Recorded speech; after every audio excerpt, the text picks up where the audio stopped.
மேஷராசிக்காரர்கள் எல்லோருக்கும் இந்த குரு வக்ர நிவர்த்தி பலன்கள் எந்த விதமான பலன்களை தரப்போகிறது? சார், 12 குடையவன் வக்ரமாகி உடம்புல உட்காந்துருந்தான். 12 குடையவன் மட்டுமா?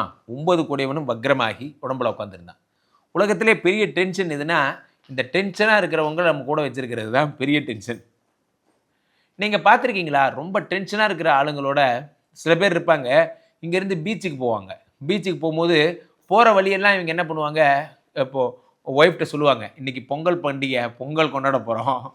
ஒய்ஃப்ட்ட என்ன சொல்லுவாங்க? Pongal, happy Pongal, happy Pongal. Hello hello, சொல்லு. ஆமாம் ஆமாம், வந்துட்டுருக்கேன். இப்போ அதுக்கு என்னன்றப்போ கண்டபடி திரிகிட்டே போவான். இப்போது ஒய்ஃபு பார்த்துட்டே இருப்பாங்க, ஒய்ஃபும் குழந்தையும். ஏதாவது நம்மக்கிட்ட பேச மாட்டானா? கடைசி வரைக்கும் பிஸியாக இருப்பாங்க. அதான் சார், சொன்னால் செய்யுங்க சார். பேசி முடிச்சுட்டு ஹலோ, என்ன பீச்சில் என்ஜாய் பண்ணீங்களா அப்படிங்கிறது. எங்கடா என்ஜாய் பண்ண விட்ட? ஏறினதுலேருந்து இறங்குற வரைக்கும் நீ தான் கத்திட்டு இருக்க, ஒரு பாட்டு கூட கேட்க விடல. நல்லா புரிஞ்சுங்க, இந்த டென்ஷனான ஆளுங்களோட இருந்தீங்கன்னா நீங்களும் டென்ஷன் ஆகிடுவீங்க. ஸோ அப்போது 12-9 கூடிய குரு வக்ரமாகி உடம்புல உட்காரும் பொழுது உடல்நிலையில் டென்ஷன் வருகிறது. என்னன்னே தெரியாத இனம் புரியாத டிப்ரெஷன் சொல்லுவாங்க. அது என்ன இனம் புரியாத டிப்ரெஷன்? சார் நல்லா புரிஞ்சுங்க, கால் வலிக்குதுன்னா காலுக்கு நிறைய வேலை கொடுத்துருக்கீங்கன்னு அர்த்தம். வாய் வலிக்குதுன்னா வாய்க்கு நிறைய வேலை கொடுத்துருக்கீங்கன்னு அர்த்தம்.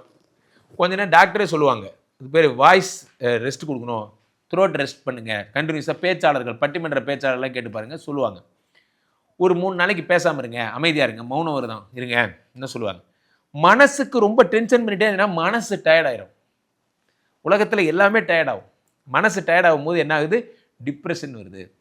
இந்த டிப்ரெஷனை நம்ம எப்படி எடுத்துக்கிறோம் அப்படின்னா, உடனே ஒரு சைக்கியாட்ரிஸ்ட்டை போகிறோம், ஒரு பச்சை கலர் மாத்திரை சாப்பிட்றாரு, கொடுக்குறாரு, அதை வாங்கி தின்னா சரியாக போயிடும்னு நினச்சிக்கிறோம்.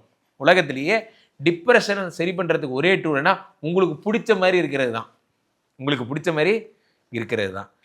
ஸோ இப்போ 9 குடையவன் 2ஆம் வீட்டில் வரும்பொழுது அதிர்ஷ்டங்களை தருகிறார். பணம் என்பது ஒரு பட்டாம்பூச்சி மாதிரி எல்லாம் சொல்லுவாங்க. பணம் என்பது அப்படி இப்படின்னு தான் சொல்லுவாங்க. நான் சொல்கிறேன், உங்களுக்கு பணத்தை பிடிக்குதாங்கிறது விஷயமே கிடையாது. பணத்துக்கு உங்களை பிடிக்கணும். நிறைய விஷயங்கள் சொன்னேன். சங்கரன் கூட காலைல சிரிச்சுக்கிட்டே சொன்னேன், அண்ணே நமக்கு மீடியாவை பிடிக்குதாங்கிறது விஷயமே கிடையாது, மீடியாவுக்கு நம்மளை பிடிக்கணும். அந்த மாதிரி தான் உங்களுக்கு பணத்தை பிடிச்சிருக்கோம். யார் இல்லைன்னா 1 கோடி கொடுத்தா கூட தான் நல்லா தான் இருக்கும். ஆனால் பணத்துக்கு நம்மளை பிடிக்கணும். பணத்துக்கு யாரை பிடிக்கும் என்றால் அந்த அமைப்பு வரும்போது தான். சில நேரங்களில் பார்த்துருப்பீங்க, நீங்கள் சும்மாவே கேட்டால் கூட எல்லாரும் பணம் தருவாங்க, ஹெல்ப் பண்ணுவாங்க. பெரிய ப்ராஜெக்டாக இருக்கும், 3-4 லட்சம். எப்படி இவ்வளோ காசு வந்துச்சுன்னு எனக்கே தெரியல, சரசரன் வந்துச்சு. இந்த கோயில் கட்டினவங்கலாம் கேட்டு பாருங்க, சொல்லுவாங்க,